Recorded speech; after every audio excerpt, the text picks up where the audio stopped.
Ser mãe é o sonho de muitas mulheres. Para outras, a gravidez pode acontecer de uma maneira inesperada. O fato é que ser mãe muda a vida de uma mulher, desde a gestação, passando pelo nascimento, o desenvolvimento e a criação de um filho. O Livro dos Espíritos, na questão 890, Allan Kardec faz a seguinte pergunta para o Espírito da Verdade: será uma virtude o amor materno ou um sentimento instintivo, comum aos homens e aos animais? Ao que os espíritos respondem, uma e outra coisa. A natureza deu à mãe o amor a seus filhos no interesse da conservação deles. No animal, porém, esse amor se limita às necessidades materiais. Cessa quando desnecessário se tornam os cuidados. No homem, persiste pela vida inteira e comporta um devotamento e uma abnegação que são virtudes. Sobrevive mesmo à morte e acompanha o filho até no além-túmulo. Bem vedes que há nele coisa diversa do que há no amor do animal, não é? Mas do ponto de vista espiritual, o que significa ser mãe? Bom, a doutrina espírita nos esclarece que se trata de um elo importante, porque ao tornar-se mãe, se assume um compromisso perante as leis de Deus, oferecendo oportunidade para que esse espírito que reencarna no nosso meio, no nosso seio, possa evoluir, cabendo aos pais o amparo necessário para a sua caminhada de novos aprendizados. É importante entendermos que a maternidade é um compromisso assumido, como tantos outros, quando estamos na espiritualidade ainda, antes de nós, mães, reencarnarmos. É lá, antes de a gente reencarnar, que nós aceitamos os filhos que nós vamos trazer para a oportunidade do crescimento espiritual, tanto deles quanto do nosso. Isso não significa que durante a nossa vida a gente não possa decidir aceitar a maternidade não programada. E por diversos motivos, né? Poderíamos aqui elencar milhares de motivos. Mas sempre se leva em conta o nosso amor e a nossa disposição de aceitar esse compromisso da vida, sempre de acordo com o nosso livre-arbítrio, né? Nada é imposto, nós é que escolhemos, que aceitamos, mesmo quando estamos lá no plano espiritual, antes de reencarnarmos, ou mesmo quando assumimos aqui a maternidade que não foi programada. Nós escolhemos.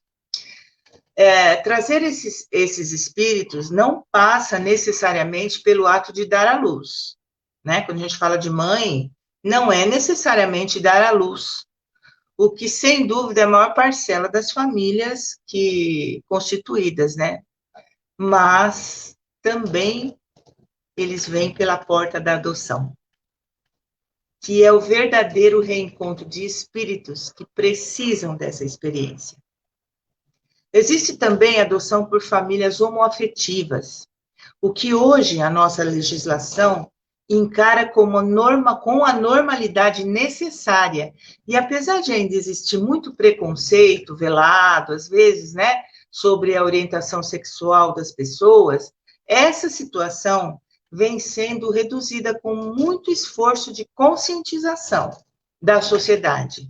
O que antes era considerado um verdadeiro tabu e rendia polêmicas e discussões, hoje em dia tenha sido aceito com a normalidade que merece e que tem por parte de boa parte da população, né? Da maioria das pessoas. Na realidade, gente, não importa qual é a composição familiar. O que importa é que a criança receba de qualquer pessoa que esteja exercendo o papel de mãe ou de pai, né? O amor incondicional. Porque ninguém nasce mãe, ninguém. Mas tendo reserva de amor, nós aprendemos conforme a necessidade se apresente. Há mães que amam demais, a ponto de sufocarem seus filhos. Outras amam mas sabem o momento de deixá-los ir. Algumas mimam muito e acabam enfraquecendo os filhos para a caminhada na vida terrena.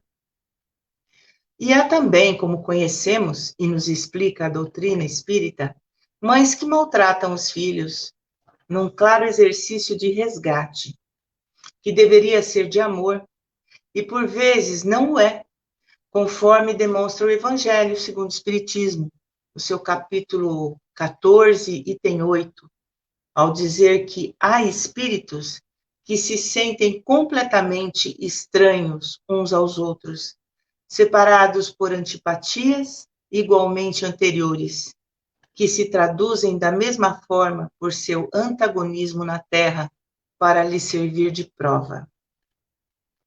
Algumas mães não conseguem essa prova, não conseguem superar, não conseguem desenvolver amor, muitas vezes por espíritos inimigos de outras vidas.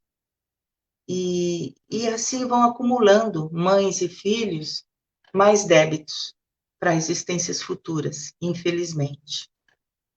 Apesar de ser uma relação idealizada desde a antiguidade como sagrada, em geral não é fácil ser mãe, não. E nem ser filho. É comum a gente ouvir desde pequenos que só entenderemos nossos pais quando formos pais, o que costuma mesmo ser uma verdade. Como filhos, é difícil nos colocarmos no lugar de nossas mães e avaliar as suas decisões quando estamos crescendo, especialmente quando essas decisões vão contra aquilo que nós queremos. Por outro lado, as mães precisam deixar de ser filhas dos próprios pais antes de poderem ser mães dos seus filhos. Essa ideia parece complicada? Não é. Eu vou explicar. Isso quer dizer o seguinte: nós não temos que carregar as nossas próprias carências enquanto filhas com relação às nossas mães para os nossos filhos. Não podemos trazer as nossas carências na criação dos nossos filhos.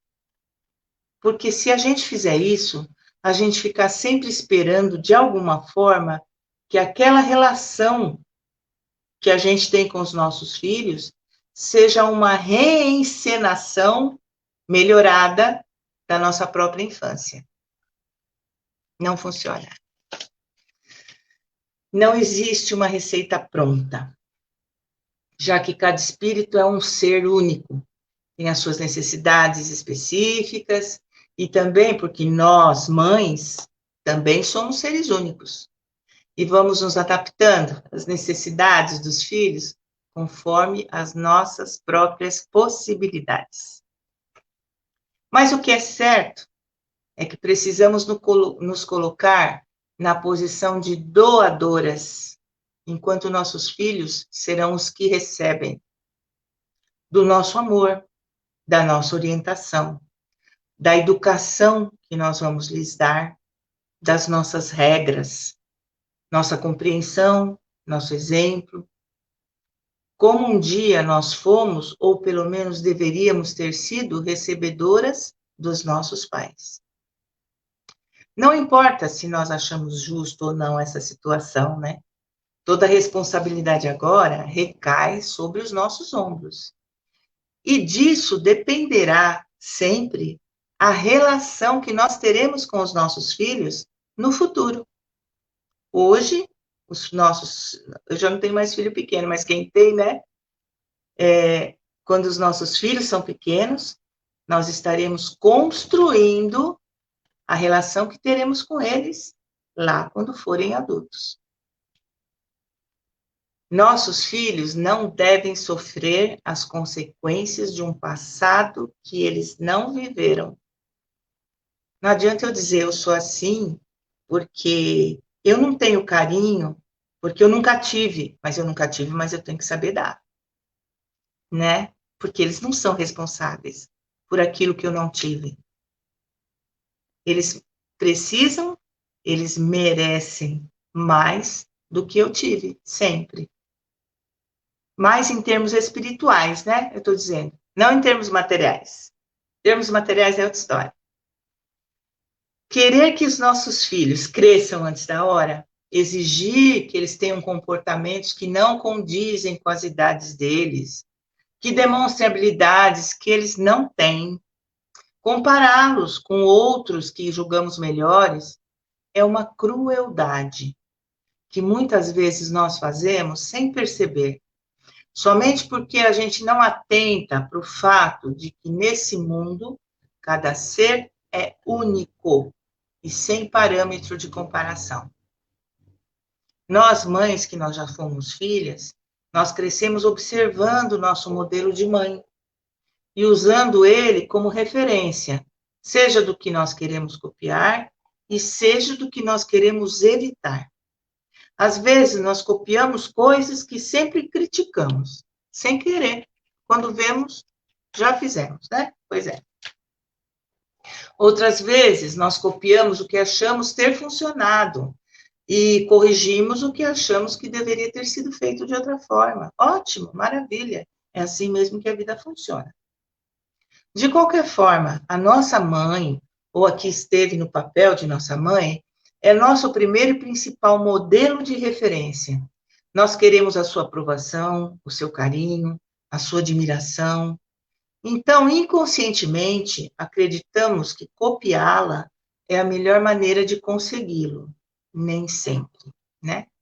Escutamos atentamente aquilo que elas dizem, ou parecem esperar da gente, e tentamos realizar aqueles objetivos, mesmo que aqueles objetivos delas não sejam os nossos.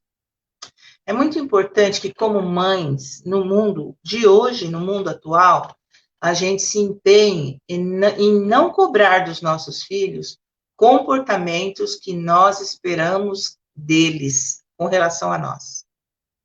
Essa situação tira a espontaneidade do relacionamento, de amor, e ainda por cima traz para aqueles seres que são tão amados por nós, nossos filhos, um sentimento de culpa, quando as nossas expectativas não são atingidas.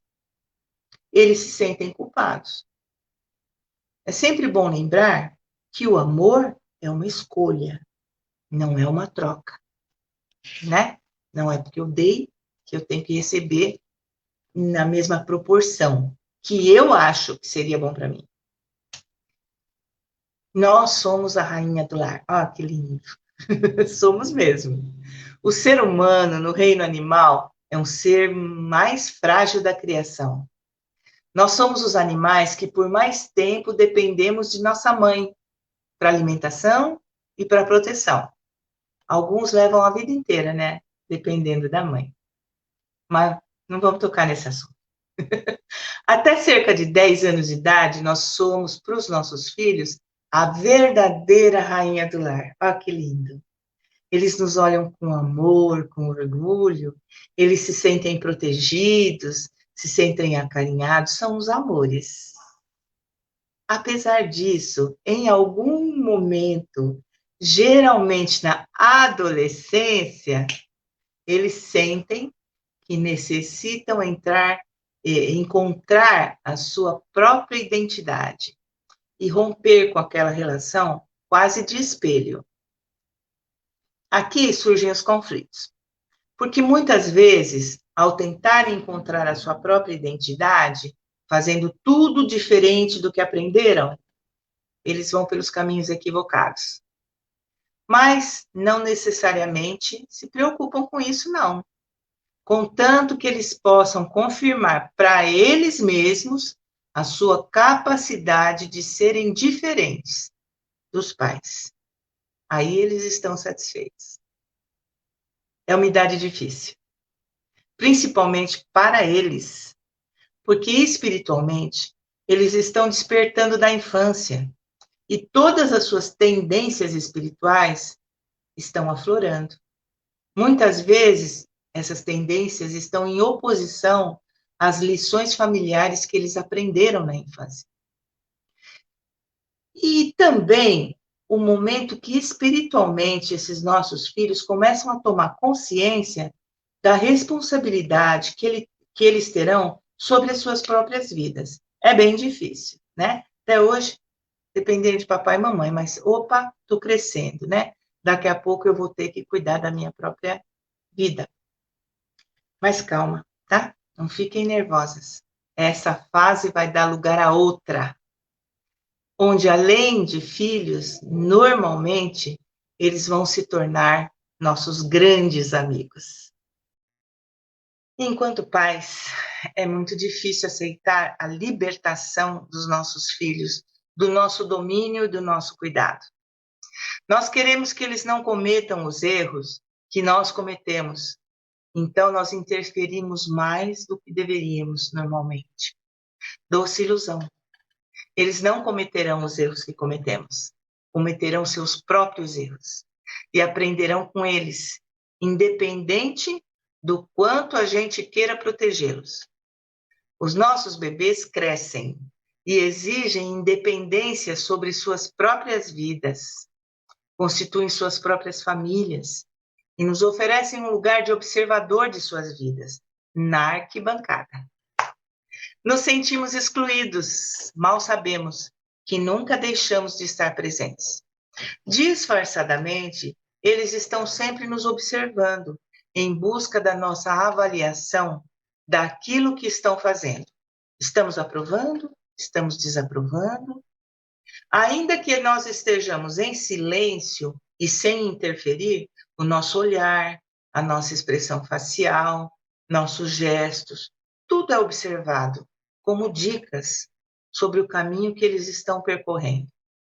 Porque eles seguirão suas vidas e tomarão suas decisões independente da nossa opinião, mas se sentirão muito mais seguros e confiantes quando souberem que estão sendo por nós abençoados.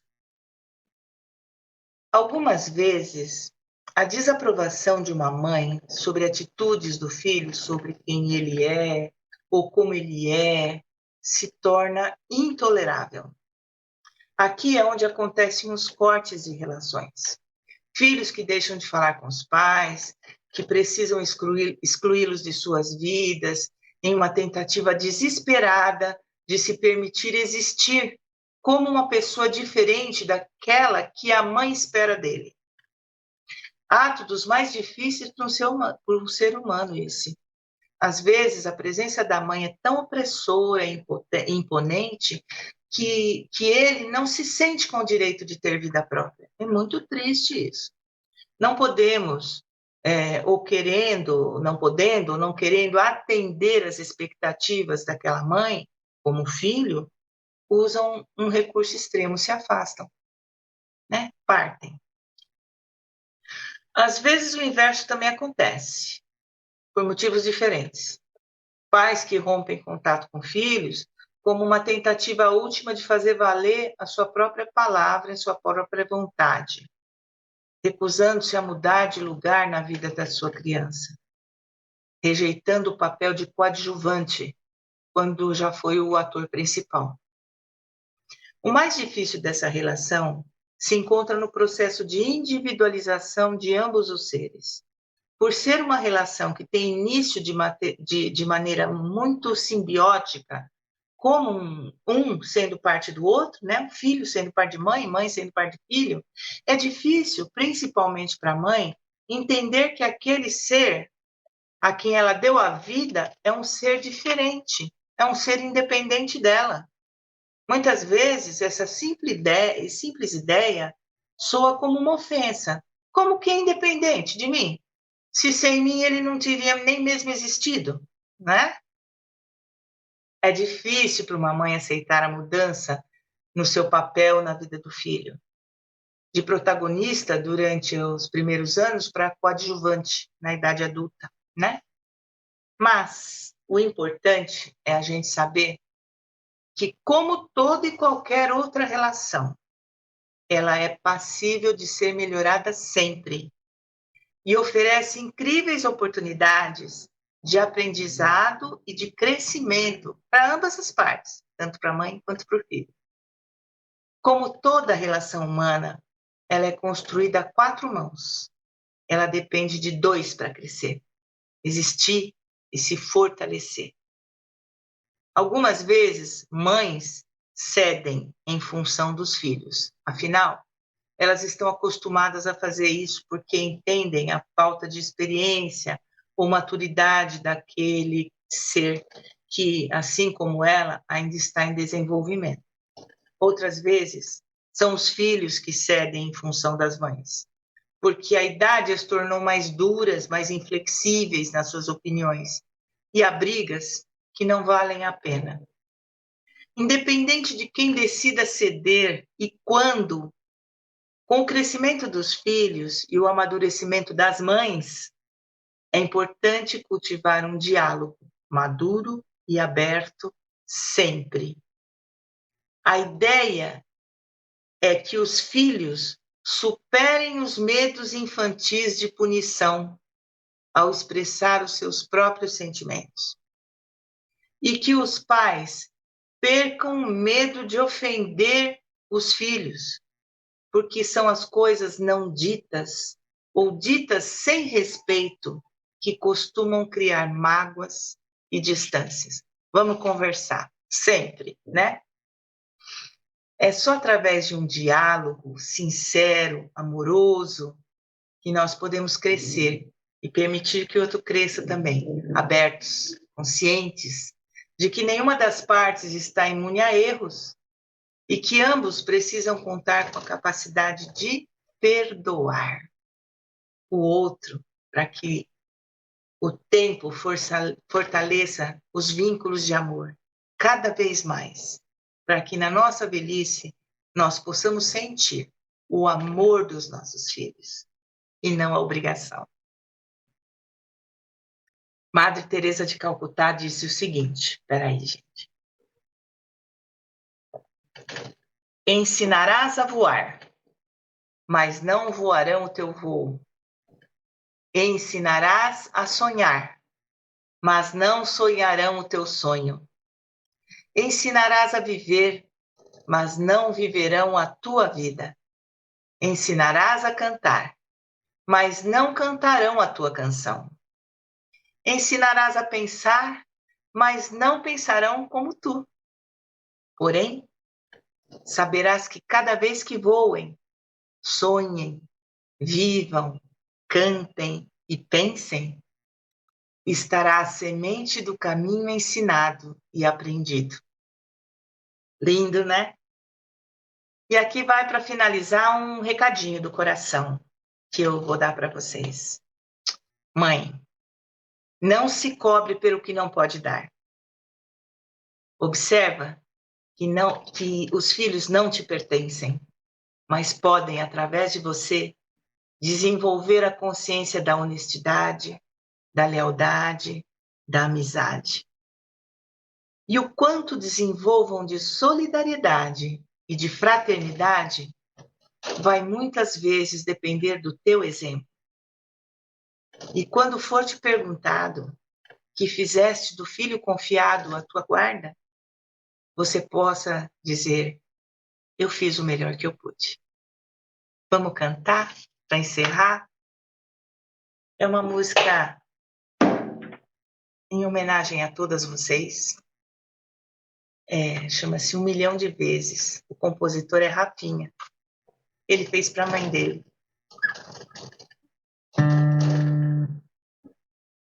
9 meses você me carregou, me esperou e ajeitou a casa para eu chegar. 30 vezes me deu parabéns e não precisou do Face pra te lembrar. 60 vezes me deu presente caro até quando não podia dar. E umas 100 vezes todo ano me levava na escola, ainda ia buscar. 200 vezes me aplaudiu no jogo mesmo quando eu perdia só pra me animar. 500 vezes me deu o conselho certo até quando eu não quis escutar. 900 vezes entregou meu cartãozinho de visita em todo lugar. 2000 vezes. Falou bem de mim por aí, pra quem quisesse escutar. 2000 vezes assoprou meu machucado, fez carinho e acabou com minha dor. 5000 vezes encheu minha lancheira com um lanche mais gostoso feito com amor. 10.000 vezes pôs comida na mesa e ficaria sem comer pra eu me alimentar. 20.000 vezes esqueceu da sua vida pra cuidar da minha. 50.000 vezes rezou pra eu chegar inteiro em casa e só dormiu quando me ouviu entrar.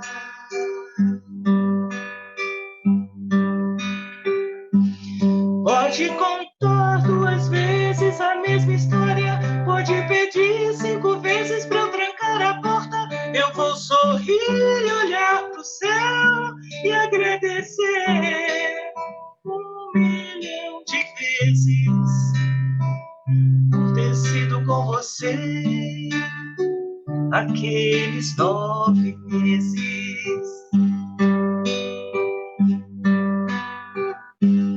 Pode contar 2 vezes a mesma história, pode pedir 5 vezes pra eu trancar a porta. Eu vou sorrir e olhar pro céu e agradecer 1.000.000 de vezes por ter sido com você 1.000.000 de vezes por ter sido com você 1.000.000 de vezes por ter sido com você